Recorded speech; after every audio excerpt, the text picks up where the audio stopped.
Il a été envisagé donc de réhabiliter le parc, de rendre plus accessible ce parc tout en préservant l'ensemble des usages et y mettre des œuvres artistiques, mais également avec un volet participatif très important pour permettre à l'ensemble des usagers du parc de pouvoir participer à cette réhabilitation.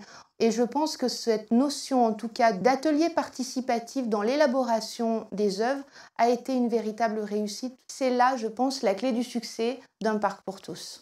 On est face ici à un espace particulier qui est à la fois le reste d'un parc historique, on peut le voir notamment avec cette belle allée cavalière qui est au-dessus de nous, qui s'est ensauvagé, où se sont développés des milieux naturels importants. Pas exceptionnels, mais importants. Et donc la spécificité de la commande, c'était bien de révéler ce patrimoine végétal et de capitaliser sur les usages déjà très intensifs de ce parc et de les amplifier.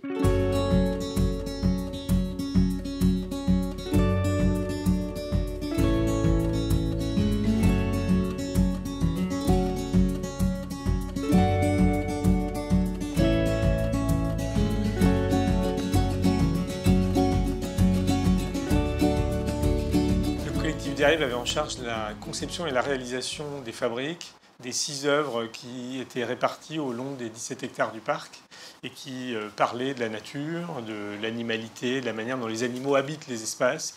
On avait des sortes d'écosystèmes et de micro-milieux qui étaient assez peu affirmés. On s'est dit on va essayer de renforcer ça. Donc le sous-bois par exemple, il est assez touffu. On a mis cet essaim à l'intérieur, mais comme une enveloppe en fait, à l'intérieur, comme si c'était un peu un observatoire à oiseaux, où on était caché et on pouvait voir juste au travers une petite fenêtre. On a juste appuyé un peu ce qui existait déjà quand on déambule dans le sous-bois. On s'interroge sur la forme, mais en même temps sur l'usage. C'est-à-dire que ça peut pas être pour nous quelque chose d'uniquement formel, même très beau. Donc la petite architecture où l'objet doit servir en même temps à s'asseoir ou à cadrer une vue, à entendre quelque chose, à se réunir, à s'allonger avec sa serviette. Enfin, il faut qu'il y ait plusieurs usages ou plusieurs entrées possibles.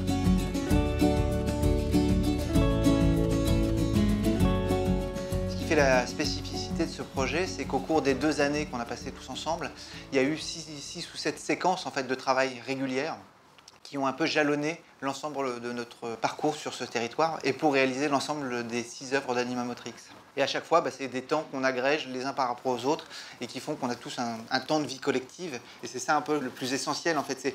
C'est pas tant les réalisations que l'histoire même du projet qui reste aussi pour le département, je pense, et dans ce type de projet-là, quelque chose de vraiment singulier. Puisqu'on est en milieu périurbain, on est à quelques kilomètres au sud de Valence, on a envie de pouvoir évoquer et peut-être faire réfléchir sur les milieux naturels, sur les espèces. Les enjeux sont peut-être plus forts dans un espace naturel en milieu périurbain que dans le fin fond du Vercors, où les espaces sont plus majestueux, plus grands, mais où il y a déjà des gens convaincus de la nécessité de protéger la nature.